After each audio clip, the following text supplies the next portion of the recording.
जय हिंद दोस्तों, मेरा नाम है मनोहर चौहान और आप देख रहे हैं न्यूज़ निवारण टीवी।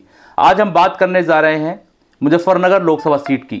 इस सीट की अगर बात करें तो इस पर भारतीय जनता पार्टी ने संजीव बालियान पर दांव खेला है, समाजवादी पार्टी ने हरेंद्र मलिक, और अगर बहुजन समाज पार्टी की बात की जाए तो दारा सिंह प्रजापति पर यहां बहुजन समाज पार्टी ने दांव खेल दिया है।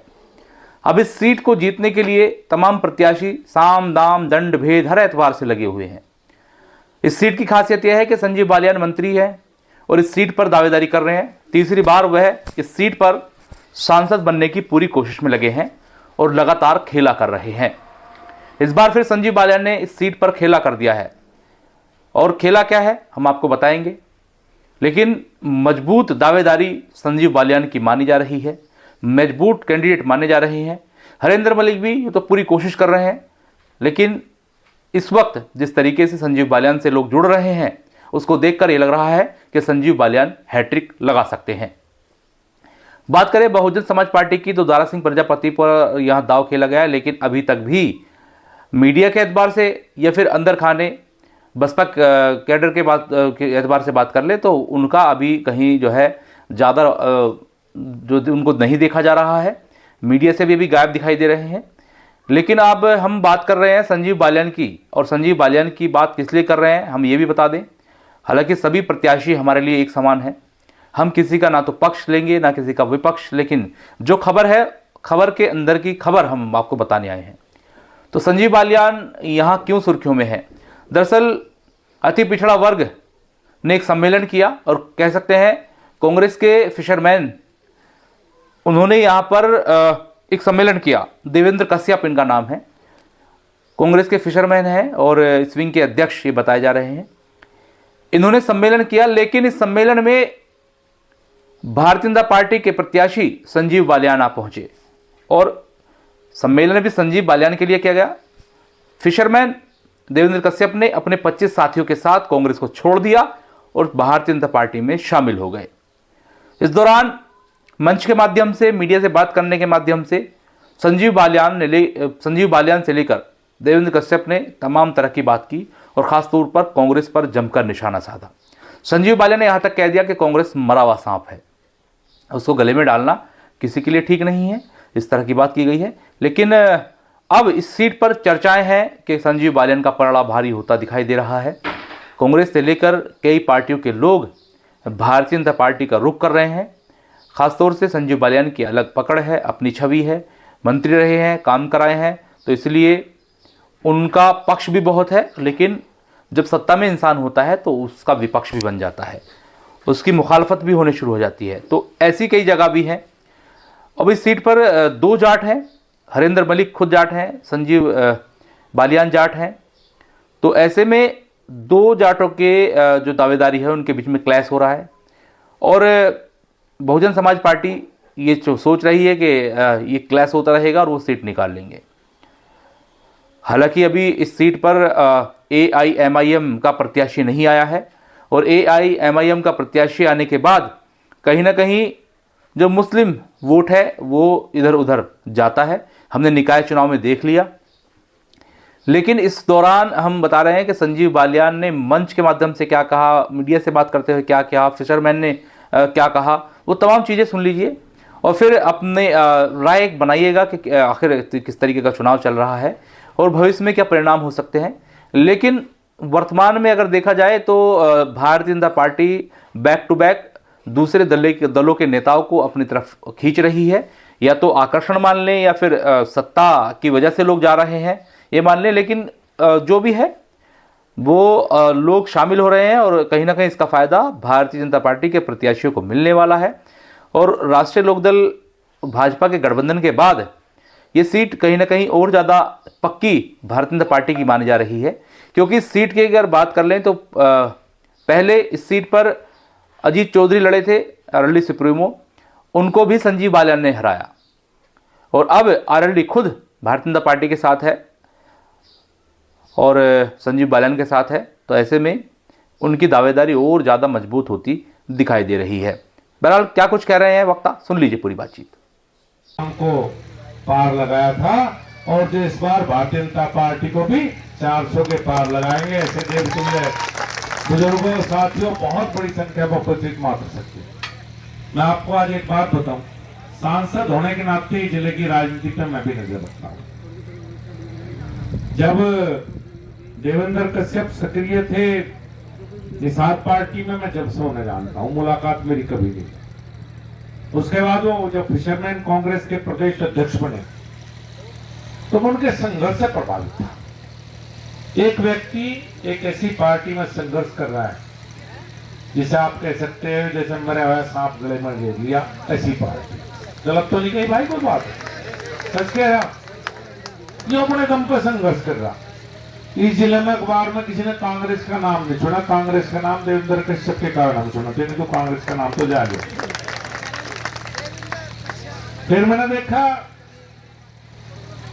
संघर्ष कर रहा है समाज के लिए, आप लोगों के लिए। तो संघर्ष के दो तरीके हैं जी, एक तो लड़ाई बाहर से लड़ो और एक लड़ाई सत्ता में रह के लड़ो। बाहर की लड़ाई जिस पार्टी से मेरा भाई लड़ना चाहता था उसमें कुछ दम रहा ही नहीं। और ये सारा समाज जो मेरे सामने बैठा है, इनकी पार्टी तो भारतीय जनता पार्टी है, इनकी आत्मा तो भारतीय जनता पार्टी। मैं गलत तो नहीं कह रहा। आज अगर मैं सांसद हूं तो इस समाज के कारण हूं जो मेरे सामने बैठा। और मैं भी आपको एक बात बताऊं, आदमी जब नेता बन जा तो परिवार का टिकट मांगने लगे। मुझे 2014 में अपने सांसद बनाया, मंत्री बनाया। मेरे अध्यक्ष मेरे मंच पर बैठे हैं, क्षेत्रीय अध्यक्ष।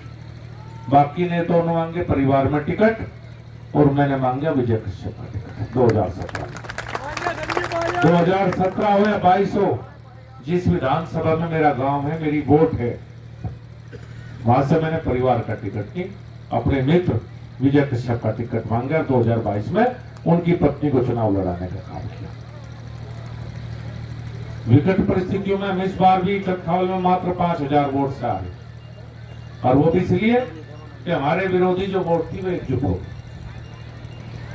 हम 2017 में विजय कश्यप प्रदेश सरकार में मंत्री भी रहे, और आज आप सबको देख के मुझे उनकी याद भी आई। मेरे बहुत घनिष्ठ और अच्छे मित्र थे। मैं आपसे एक वादा करता हूं, सर्व समाज, पूरा समाज यहां बैठा हुआ है, ये तो भाग्य में होता है किसी राजनीति में क्या मिले, लेकिन देवेंद्र कश्यप को मैं अपने छोटे भाई की तरह रखता हूं। और मुझे उम्मीद है जितना मेहनती, जितना जुझारू, जितना आप लोगों के 24 घंटे बीच में रहने वाला, जितना आपकी लड़ाई लड़ने वाला देवेंद्र कश्यप है, देवेंद्र कश्यप को राजनीतिक ऊंचाइयां छूने से मुझे नहीं लगता कोई रोक पाएगा। जरूर जाएगा, अपनी मेहनत के बल पर आगे बढ़ेगा।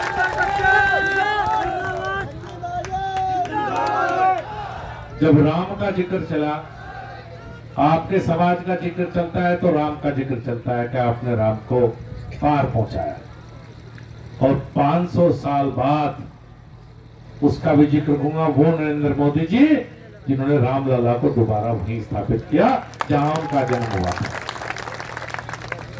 ये इस बार की चुनाव तो ऐसी लड़ाई है, सोचिए हिंदुस्तान में हमें 500 साल लग गए अपने ही रामचंद्र को उनके ही मंदिर पर, उनके जन्म स्थल पर रखने के लिए, और वो सपना हम सबका पूरा हुआ है।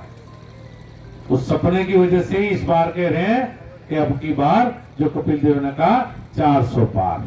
बहुत लोग आएंगे, कोई आपको कुछ बहकाएगा। समस्या है कि मेरे भोले, ये जो मेरे सामने बैठे हैं, मेरा समाज भोला है। भकावे जी लोग आके बहकाते हैं, लोग आके कोई कि ये ताली वाले बैठे हैं, भकाई माजा में, और किसी की तो क्या बात करूं। देवेंद्र भाई मेरे सामने बैठे हो प्रधान जी, ये नहीं कोई ट्रैक्टर उठाएगा कि ये ले जा बकावे। अब देवेंद्र भाई आया तो देवेंद्र के बारे में दो बात। अरे भाई उस पार्टी में आया जिस पार्टी में समाज चाहता था कि देवेंद्र कश्यप रहे, उस पार्टी में आया, आपके लिए आया, आपके हकों की लड़ाई लड़ने के लिए आया। और मैं आज आपको एक बात कहूं, हमने आदरणीय प्रधानमंत्री मुख्यमंत्री के सामने कहा भी था, ज्वेल के बिजली के बिल फ्री के किसानों के लिए होंगे। आप भी किसान वर्ग से या मजदूर वर्ग से संबंध रखते हैं। मैंने बार बार उन्हें कहा कि ऐसी सुविधा कोल्हू के लिए मिलनी चाहिए। अब तक मेरी बात नहीं सुन गई। लेकिन मैं एक बात मेरे मन में बहुत दिनों से है और मुझे इस बात की पीड़ा और दुख भी है कि जिन्होंने मुझे सांसद बनाया उनकी ये बात मैं नहीं मनवा पाया आज तक। लेकिन मैं एक बात कहूंगा आज आपके बीच में कह रहा हूं, इस चुनाव के बाद जो पहले काम पे मेरा टारगेट रहेगा वो यही रहेगा कि इनको लोगों दोबारा जिंदा करना है। हर गांव में 20-20, 40-40 कोल्लू लगवाने हैं और कोल्लू में बिजली का बिल मिनिमम हो, कोल्लू वाले को 2 रुपए बचे, ऐसा प्रयास करना। सारा देश गुड़ खाने लगा, ये चीनी गई, सारा देश गुड़ शक्कर पा लिया। सबको पता कि वो फायदा देगा, चीनी नुकसान देगा, सबको पता लग गया।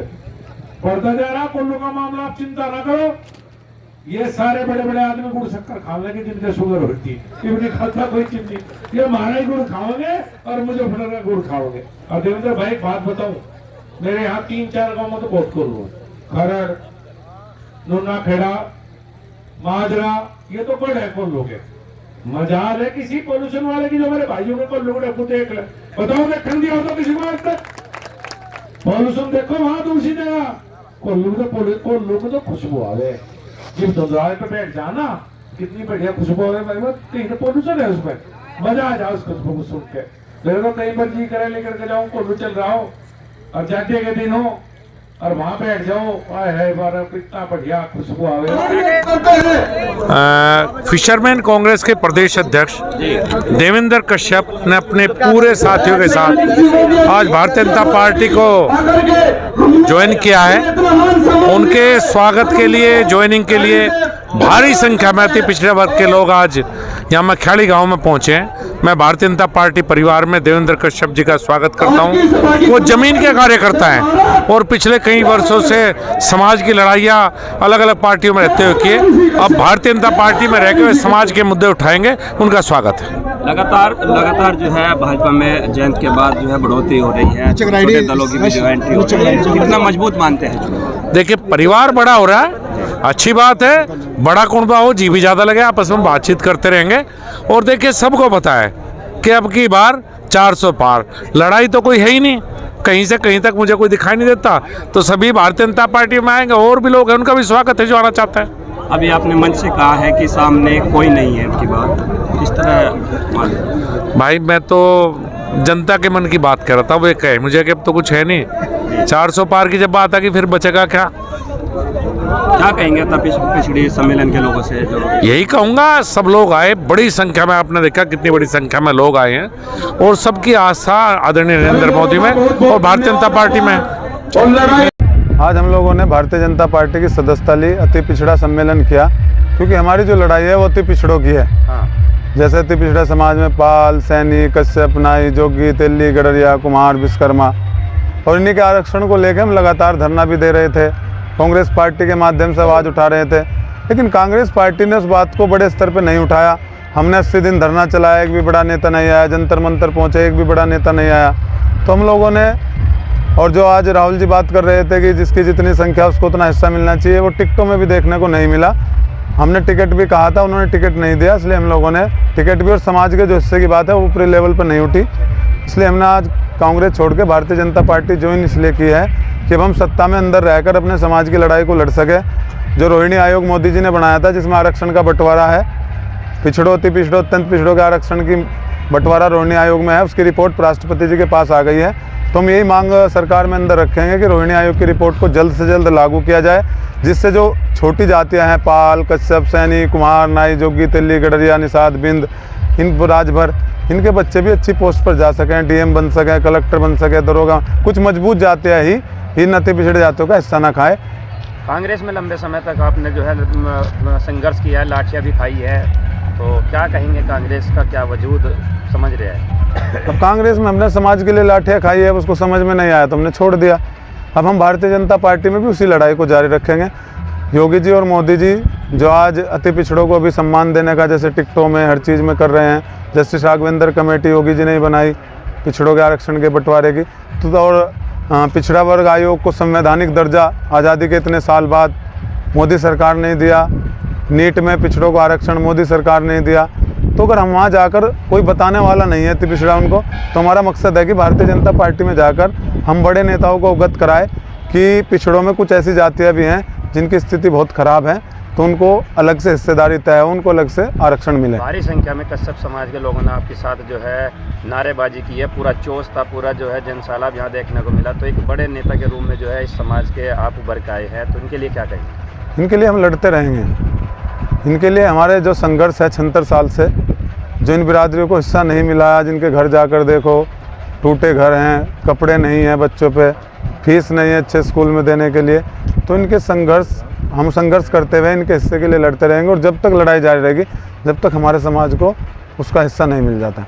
बीजेपी के लिए क्या कहेंगे? बीजेपी में कोई लिए कहेंगे कि जो आज सबको साथ लेकर चल रही है, तो हमारे अति पिछड़ा समाज को भी सम्मान दे रही है, तो रोहिणी आयोग की रिपोर्ट को भारतीय जनता पार्टी लागू करें या जस्टिस राघवेंद्र कमेटी पिछड़ों का बंटवारे की रिपोर्ट को लागू करें, हम उस बात को मुख्यमंत्री प्रधानमंत्री जी तक पहुँचाएंगे। और मोदी जी ने वो कही है